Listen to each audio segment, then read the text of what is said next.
Chámome Manuel Fernández Corral. Sou natural da parroquia dos Villares. Veciño daquela casilla que hai ali. Me parece que teño 98 anos. Bueno, eu fui zoqueiro. Fixe nasceu coas miñas maoinhas. Fixe zocas. As tocas facías na casa de Abedul, que a sazón chamábamosles budios. E facíamos as tocas para comprar un pantalón ou unha chaquetilla e íbamos vender a Parga. Eu tiña 15 anos, pero o amigo xa tiña 40. E un principio mandaron-me a Codecido porque había un familiar que sabía facer tocas e mandaron-me lá, pero non era moi experto. As tocas que facíamos eran regulares. Entonces, moi pouquillo tempo, volveu por Villares. Había un veciño que facía seguramente máis estéticas, máis ben feitas, e facía o seu. Enseñoume a facer tocas. Leonardo Villamel López, 93, 93, 83 éramos tres irmãos, aprendi algo con eles, depois con un compañeiro. Íbamos traballar con un compañeiro que chamaba Xusto. Tiña un primo que era carpinteiro, chamábamos para axudarlle a cantilar as tablas, pero resulta que non me daba nada. Botaba a semana traballando e eu, entón meus irmãos toqueaban, eu que quitaban algún cartolo e eu deixei de carpentear porque non me daban un peso. Eu iba a aprender, pero eu tamén quería algo, ele cobraba e non me daba nada. Entón foi cando me dediquei a zoquear, deixei de carpintería, ademais eu algo de carpintería tamén sabía. Traballar na terra, eu traballaba igual. Na época de zoquear facíamoslo no inverno. Cando chovía, nevaba, era cando facíamos as zocas, metíamonos nas chozas, nas locales. Chámome José Castro Polo e teño 79 anos. O oficio aprendino fácil porque meu pai era zapateiro. Na casa onde nacín había moitos zapateiros naquela época traballando. Eu era un neno pequeno, andaba por ali e todos os días vía como facían e tal. E cando tiña 10 anos ou 10, 11 anos, xa empezou o meu pai a dicirme se lles axudaba a facer uns fios para coser ou algunhas cousas que podía facer eu daquela. E pouquinho a pouco, sin enterarme, pois aprendi un oficio. Un día, había zoqueiros que facían o doble de mí. Eu facía 3 pares ou 4. O vendoeiro para facer as tocas non tiña fecha, porque o cortábamos cando facía falta, cando che pedían as tocas, cortaban o árbol para facelas. Mentras non había demanda, o árbol estaba medrando. A máis ideada e a máis adaptada era a bidueira. E había tamén o amieiro, aquí en castellano creo que é liso, o amieiro, pero era máis mala a madeira. A madeira mellor desta é a bidueira, porque era unha madeira dócil, deixaba para se cortar moi ben e non findía. Porque outra madeira pois, non valía para fazer as zocas de carballo, non se poden facer, de castaño tampouco, porque fende, ten cerna, non. Era da bidueira do que máis se facía, da bidueira, de mieiro e a madeira adaptada para fazer as zocas. En agosto cortábase, tallábase o árbol, íbamos e cortábamos unha peza, ou 4 ou 5, segundo. E despois había que deixala 15 días de sumar, que lle caíra a folla, porque depois a madeira máis seca perdía a savia. E depois íbamos a buscar, quitábamos as carnes para o lume e atoradas a fazer zocas.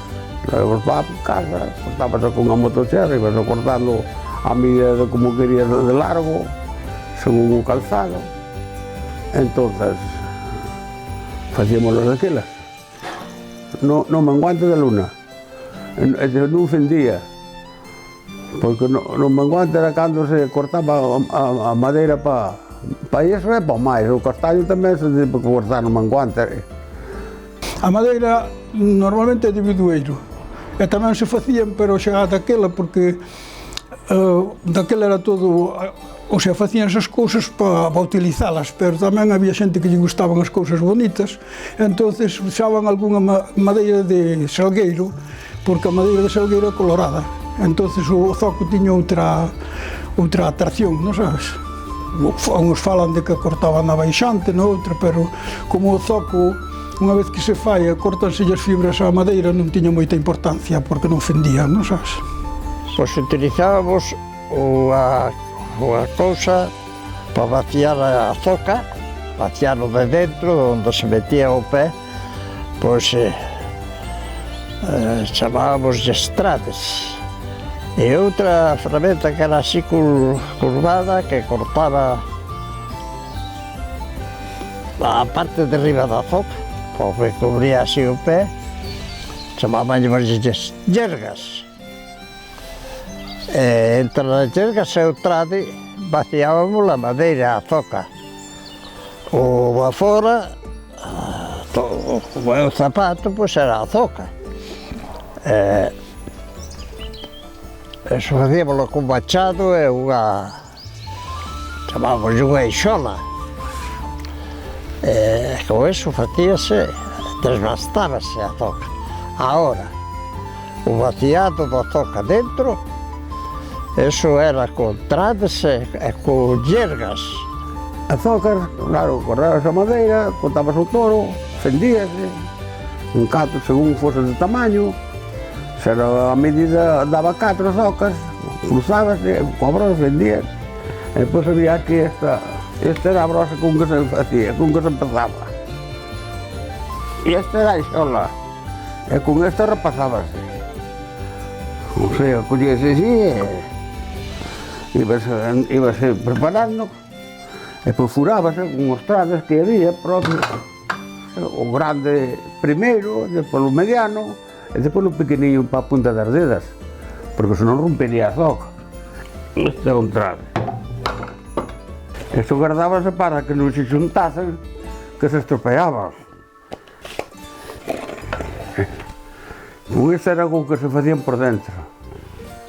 Esta máis pequena xa, as pequeniñas, non sabes? Según o tamaño da zoca, había que ter a ferramenta. Facíase, cepillábase e listas para poñer os pés. Con isto é con que se cepillaban as zocas. Facíamos levábamos un aceiro nos outros, aos ferreiros, do albao das gadañas, da parte traseira da gadaña onde vai no mango, ten un aceiro especial. Corta cousa seria. Este era o que se petaba a gubia. E iba ser todo ao redor, por dentro, e pois co trade, e pola alegre. Era o proceso que había. E iso facíase de buxo, que é moi duro non se enmaza. Isto peta como se fora ferro, O zoco generalmente leva unha piel de, chaman de coiro, que é de vaca, ou de becerro, pero máis ben de vaca. É unha piel que ten entre 3 e 4 milímetros de gordo, porque axudaba a que non se esfondaran os zocos, que isto eran rígidos. E despois os madeiros, non levaban outra cousa, unhas puntas aí clavadas a punto. Había unhas fábricas en Noia, me parece que era, en Noia, que tiñan, o sea, que facían moi boa piel. Ainda hoxe, actualmente, penso que esa que fai os zocos é ferro, como lle chaman, que utiliza esa casa, ou unha que hai en Carballo, en Zafrán, ou Safrán, ou como se chama, en Carballo, que tamén teñen unhas pieles especiales para eso. Sí, facíamos, ou sea, tíamos unha serie de plantillas cos números todos que utilizábamos de zocos, desde o do número 36 hasta o 44. A veces facíase algún zoco para un neno pequeno, pero non era excepcional, non sabes? Para os nenos pequenos facíanse poucos. As plantillas estaban feitas dun cartón gordo. As plantillas nosotros primeiro facías meu pai ao principio, pero despois había unha casa en Monforte que se dedicaba a facer os moldes todos por zapatos e fixeron unhas plantillas que eran máis resistentes e era máis fácil de cortar toda a redor, non sabes, de marcar. O marcado meu pai facía eu con unha punta, marcaba simplemente no coiro, marcaba porque era fácil de, o sea, o coiro como era blandiño, marcaba coa punta e cortaba, pero unha rapidez terrible, terrible. No, o coiro, unha vez que o cortabas, rebaixábase, pasaba, o sea, cosía nunha máquina, unha irmá miña, facía as costuras e nosotros facíamos o montaje, meu pai e máis eu. Para unilo á madeira, pois clavábase, xa despois xa vos mostrarei, clavábase unha punta na parte de atrás, na madeira, e depois outra na punta de diante, e logo ibase moldeando toda a redor pouquinho a pouco, hasta que se clavaba todo arredor á madeira. E unha vez que estaba terminada, metíase unha vira pequeniña para tapar as puntas e máis para que quedara bonito. Había os de villas tamén, pero menos, casi todos eran de cordós. Os cordós facía o meu pai, cortaba os cachos que nos quedaban redondos de coiro, ele redondeábaos e pois clavaba unha cuchilla, que eso era, sempre me deu que ver, clavaba unha cuchilla na madeira, puñalle un dedo polo lado e tiraba así e do redondo xa facía os cordós. E despois tiñamos un aparato pequeniño de ferro que os pasaba por dentro para facelos redondos. Para proteger o coiro dabanlle grasa simplemente, e a grasa que se utilizaba máis era a de cabalo. Era para que non, porque o coiro este ten unha cousa que ao mollarse tantas veces e secar, a xente tiña tendencia a poñelas ao lado do lume, e entonces o zoco, coa calor, non sabes, ao secalo así, chegaba o coiro, poñase seco e rompía. Entonces coa grasa evitaba que rompera o...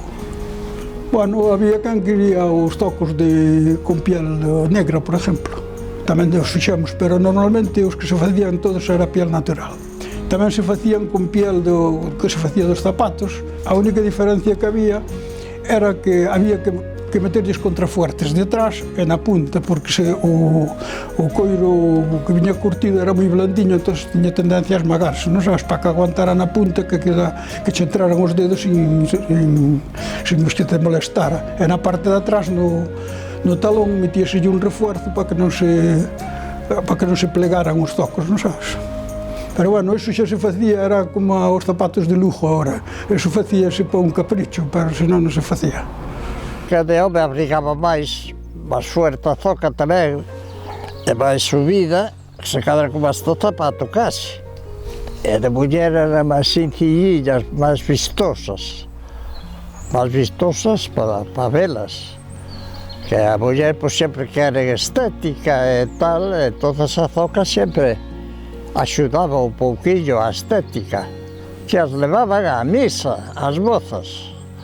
Eu tamén fui un mocillo, entonces quería que as mozas se sentiran contentas, que lles gustara o calzado que levaba eu, que non lastimara, e máis que lles fixera algo bonito, que as fregaban con area, unha arena que se quitaba das canteiras, unha canteira que se estaba facendo unha canteira para quitar pedra para facer unha casa. Iban aí e buscaban unhas pedras, quitaban unha arena que lucía máis a madeira das zocas, lucía máis e facía unhas zocas máis bonitas, máis vistosas. Forrábase con unha tachuela que chamábamos brochas.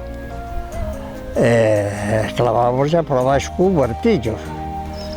Entonces, se íbamos por un sitio onde houbera cantería, entrar na iglesia, por aí ibas tra.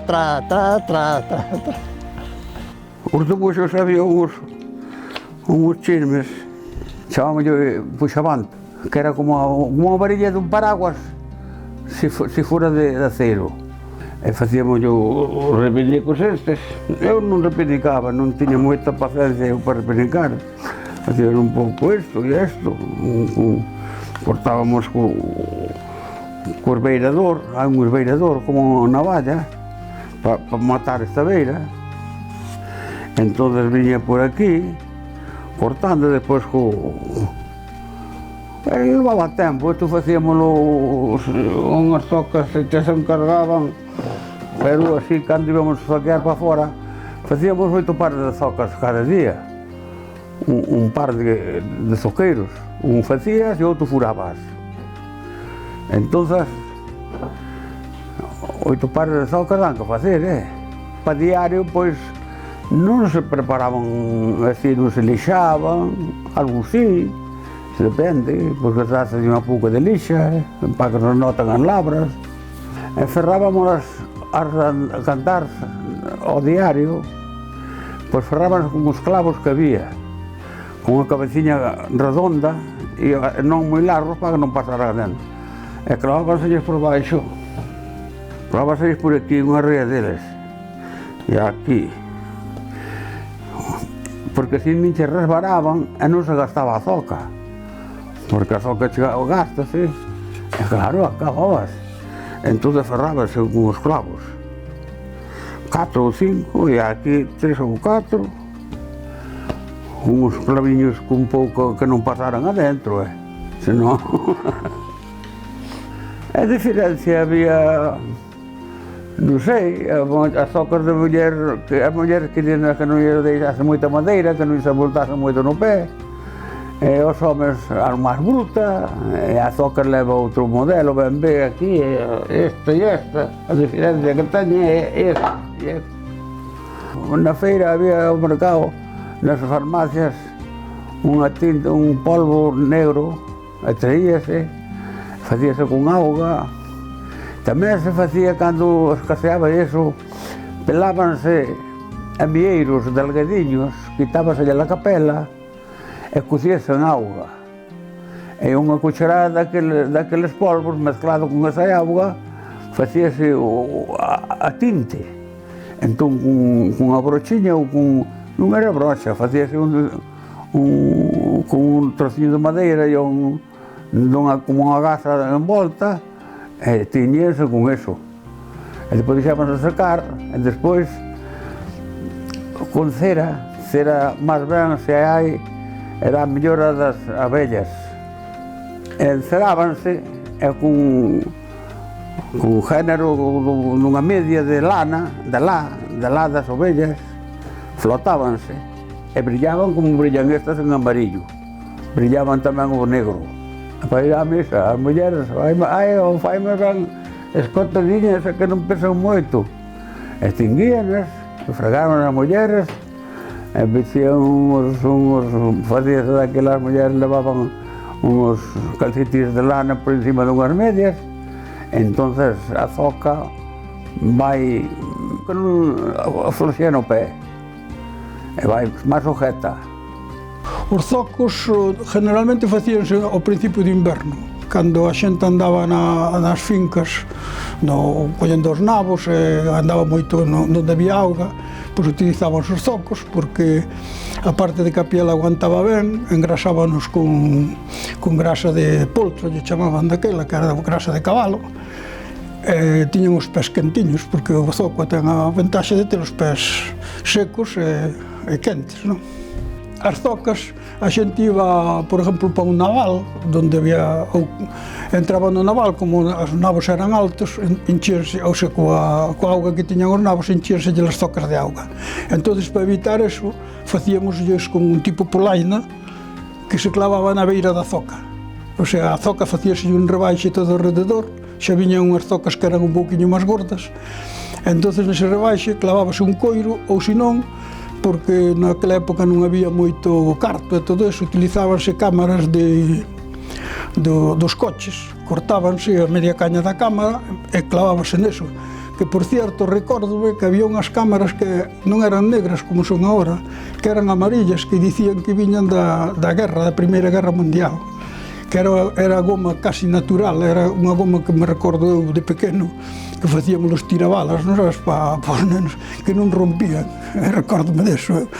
E utilizábase eso, pero bueno, utilizábase o que había, porque non había tantas cousas como hai agora. Collemos uns calcetís que os facía a abuela, que se chamaba Luisa Cibreiro Cancelo.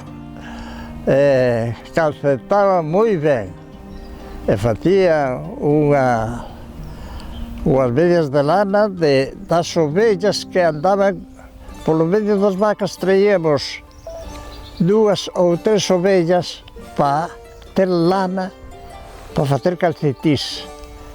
Que bon era que se aforrara unha pesetilla, porque ibas á tienda e o calcetín era máis malo, rompíase antes e non abrigaba, como o que se facía na casa.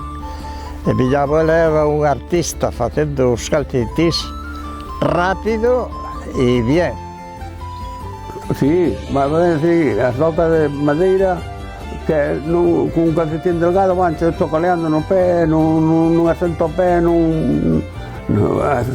os homes tamén, levabas o calcetín de lana, feito de ovella, de lado ovella. Facían as medias das mulleres a mão. Usábase calcetís de lá, era o que facían, que facíanse en todas as casas daquela. Aquí en Puentes eu recórdome as mulleres víalas cando había os árboles aí na avenida, que era a avenida de Generalísimo Franco, lle chamaban cando era pequeno.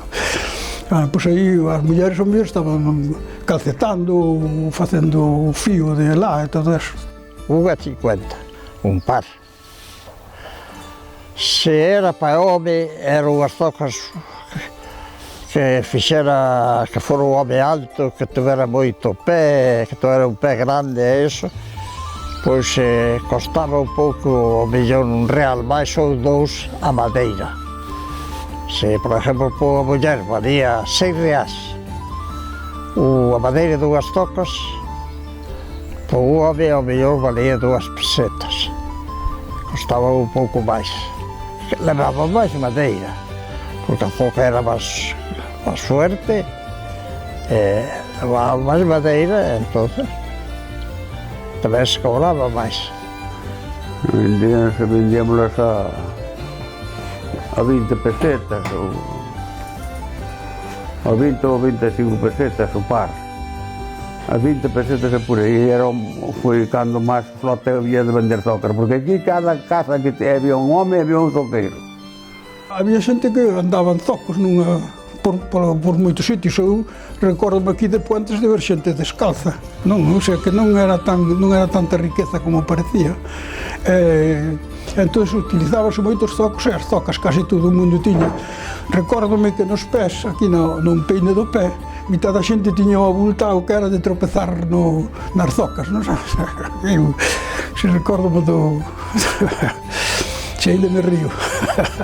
Os zocos vendíamos nas feiras, íbamos a Moeche, íbamos ás Grañas do Sor, íbamos a Mañón, íbamos a Mamán, íbamos a, como lle chaman, a San Claudio, bueno, todas as feiras que había todo alrededor, pero a maior parte deles vendíamos aquí na casa, porque foi cando se fixo a Central Bella, a que se fixo aquí en Puentes, e daquela veu moita xente aquí para Puentes e traballábase moito para a xente daqui. E sobre todo para os arrededores, para Piñeiro, para o Freixo, para o Bermui, Ribadeume, todo eso. Os obreros traballaban con zocos, casi todos, casi todo o mundo. Depois empezaron a vir as botas esas de fuelle e todo eso, pero a xente tiña preferencia polos zocos. Unha que eran cómodos, outro que eran máis seguros nas obras por culpa das puntas e por todas esas cousas. Pero pouquinho a pouco foi perdendo, foi se desacelerando eso, empezou a vir esas fábricas que montaron en Monforte, que foi a ruína de todos os zapateiros de Galicia. E que o zoqueiro que tiña eu era un home que moi experimentado, que fixa moitos pares de zocas. E ele era moi hábil facendo as zocas. Eu era torpe e moitas veces rompía a zoca a facela. E regañábame. que non tiña cuidado, que era un bruto.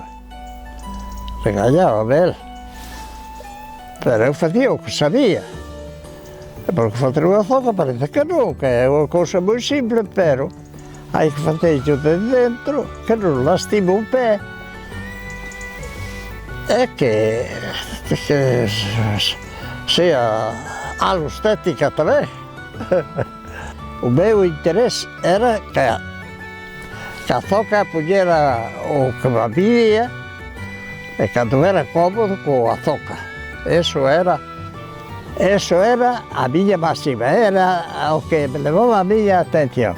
Que non lastimara, Se a zoca lastimaba, pois non servía. Entón non era eu zoqueiro. As de neno eran máis bonitinhas, eran pequeniñas e gustaban nos facelas, máis que das maiores. A parte de que se facía máis rápida, que nos daban máis cartillos. Estábamos contentos porque nos estábamos con o noso destino que tiñamos, o noso oficio. E é como un que ten a súa carreira. Ai, que rapazas, bueno, que tiña eu que non miraba pela. Eu quería ter uns zapatos, non tiña nada, marca por aí 4, bueno. Entonces, nosotros éramos moitos irmãos, e non había forma de comprar para todos. E fixen 20 pares de zocas, e leveinos a Gontán, a feira de Gontán. Viñan unhas tratantas que eran de Viveiro, unhas mulleres, compráronlas, e vendínos por 40 pesos, a 2 pesos no par. Entonces, había ali outros señores facíanas, non estaban tan ben como as miñas xa. Non me toca dicilo a mí, pero queixábanselles as tratantas, dixéronlles: ai, logo o rapaz págalle máis ca nos, tal, unha peseta ou... E dixo, bueno, cando as faguedes como o rapaz, e polas pagar igual. Aquilo para mí era unha alegría. Ali na feira en baixo había un zapateiro que era de Mondoñedo, chamábase José María, comprellos por 20 pesos. E trouxen 20 pesos no peto e os zapatos nunha bolsiña atados ali, que eu levaba unha vesta, que tiñamos vesta, atados diante da albarda, máis contento con cuco para casa con un par de zapatos e 20 pesos. Porque 20 pesos daquela duraban o ano, para por irse lindas e por aí, 20 pesos. E pois se fun á festa do San Pedro con os meus zapatos, non sei como non caía de fociños por mirar peles. Nas zapaterías, a xente viña para as zapaterías, era como agora a televisión, mirar a televisión. Xuntábanse un de Bermui, outro de Ribadeume e outro da Faeira, e sentábanse ali con meu pai hasta as 2 da mañá falando, non falaban contos e chismes e historias da que había todo arredor por aí, o que pasaba nas aldeas e todo. Recórdame de meu pai en paz descanse, dunha anécdota que había un escapado, lle chamaban, desos que estaban despois da guerra, que lle chamaban Foucellas, que vivía, andaba por aquí, por toda a zona. E meu pai tiña o taller diante do cuartel da Guardia Civil, e da miña casa estaban os guardias civiles todos os días ali. Viñan ali a limpiar os zapatos, ou, bueno, viñan para ali para falar con meu pai. E recórdome, non me recordo, recórdome do meu pai que me contaba, que entraron un día de noite por detrás, pola casa, entraron o Foucellas e máis outros 2 homes, e viñeron ali e dixeronlle: Manuel, tesme que facer unhas botas. E claro, meu pai tiña o problema da Guardia Civil, porque además controlabanche todo o material, controlabanche todo. E meu pai, como puido, fixolle as botas ao Foucellas, non? Entón, ele pensaba que non lle iban pagar, que non lle iban facer nada, non, pero ele co medo que tiñan, porque o home tiña unha reputación bastante mala. Pero despois, ao final, viñeron, que estaban en Spa, e subindo a Ribadeume, nunha casa en Spa, e viñeron, probou as botas, quedaronlle ben, e non sei cantos cartos lle deu o meu pai, pagoulle máis do que valían as botas. Eu sí que me recordo de contar o que contaba o meu pai ali. Pois, bueno, moitas cousas ali contábanse contos de todos, porque eu recordo era pequeno e dicía meu pai, é mellor non contar iso porque hai roupa estendida, debía ser porque era moi pequeno. Contaban de todo, non, o que pasaba por aí, listo.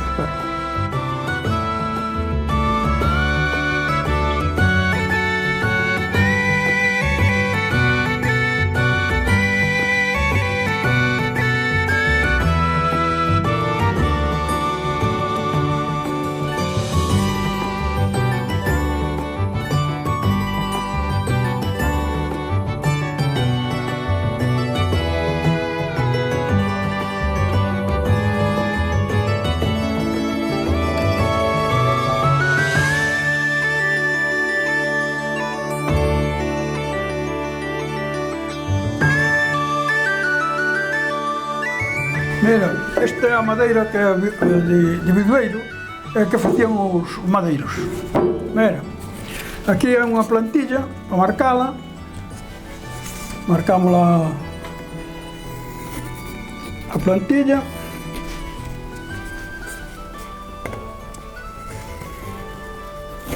depois damos a volta á madeira e marcamos a outra parte.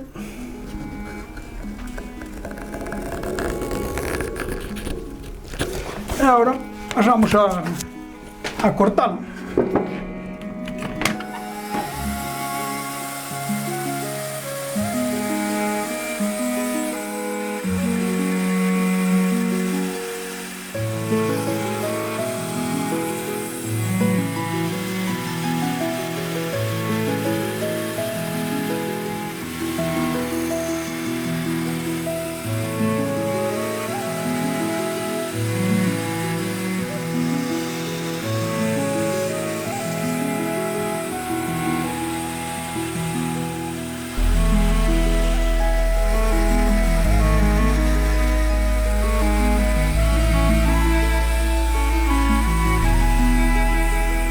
Para poder clavar o coiro todo alrededor, para poñer ese, hai que facer un rebaixo por aquí, así, todo alrededor do foco, e máis por aquí, así, que é onde se vai clavar a peza de coiro. Isto, aquí, así é como lle, para facer o rebaixo, non? Pero, bueno, se non hai unha gubia, que xa o que dicía antes, na madeira verde, unha gubia triangular que se mete así por o lado e se fai o canal dunha vez.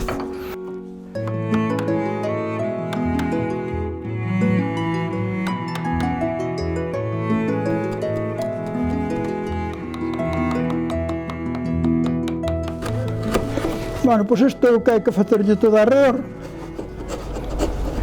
Este é o resultado. Veis? Leva o seu tempo, por eso, para explicarvos. O foco aquí onde apoia o pé, non ves que ten aquí está avalgado aquí isto. E isto faise con unha yerga. Collese a yerga e vaise rebaixando a madeira, non?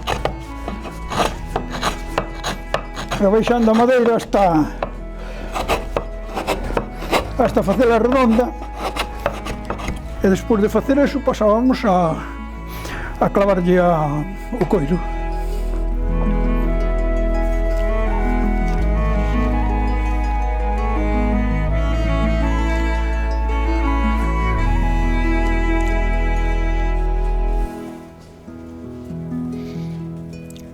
Bien, pois agora pasamos a cortar.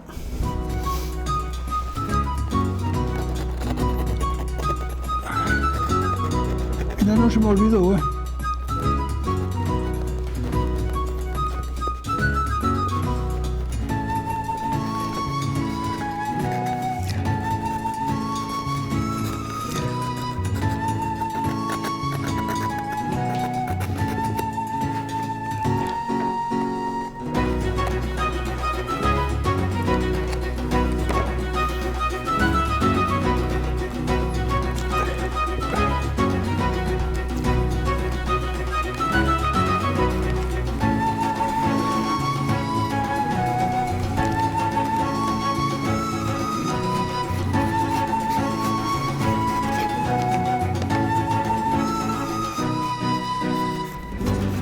Agora facemos os furados para meter os cordos, porque é máis fácil que unha vez que están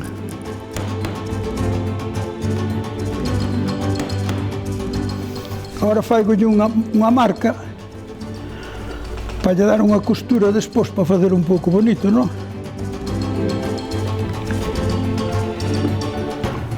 Agora ponamos unha pouquiña cola aquí para que nos aguante.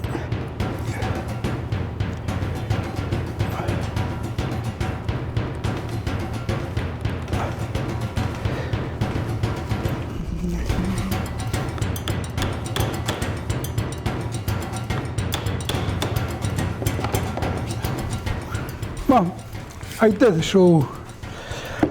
Entonces empezamos aquí.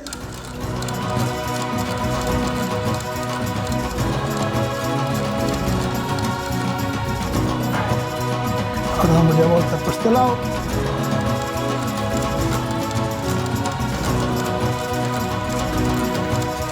E bueno, aí está. Isto é para decoración, non lle sirve de nada, nada máis que...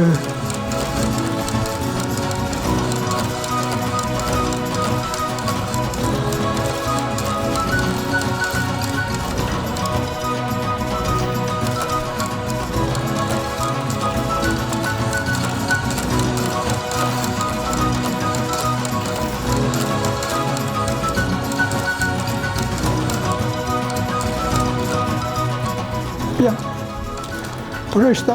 E agora o zoco, nesta parte que hai aquí, entra agua para dentro, non?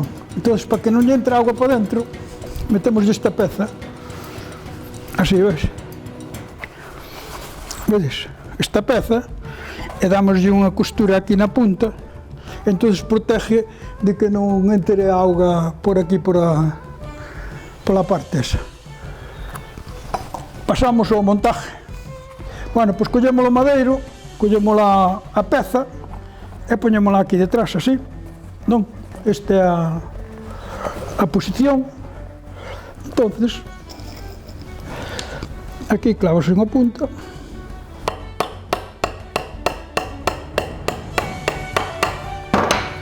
Metemos unha aquí.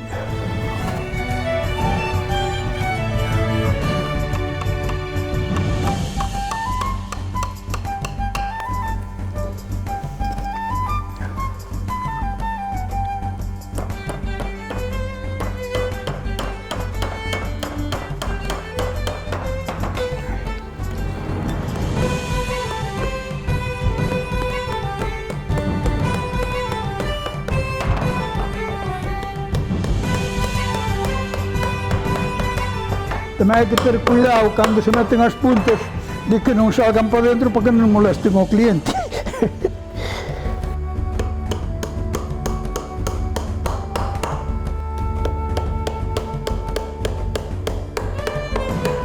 Agora os modernos fanas con unha grampadora, acaba máis así. Non vedes? Vai collendo forma, non ves?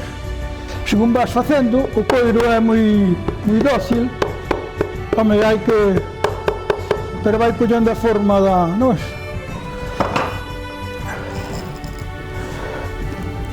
Bueno, aí tedes. Agora, cando se lle pon esta beira, que é para...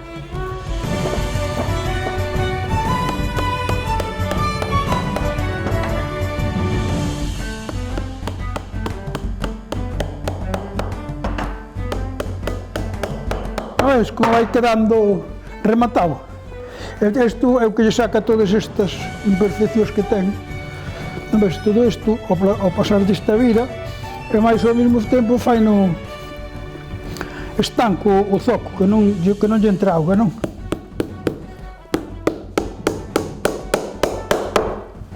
Agora, como vedes como estou facendo, comprenderedes que facer 15 pares de zocos, estando nesto acostumbrado, non é complicado,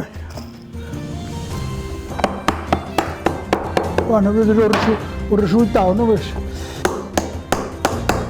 Bueno, pois isto vai así, todo alrededor, e rematámoslo aquí. Que vos parece?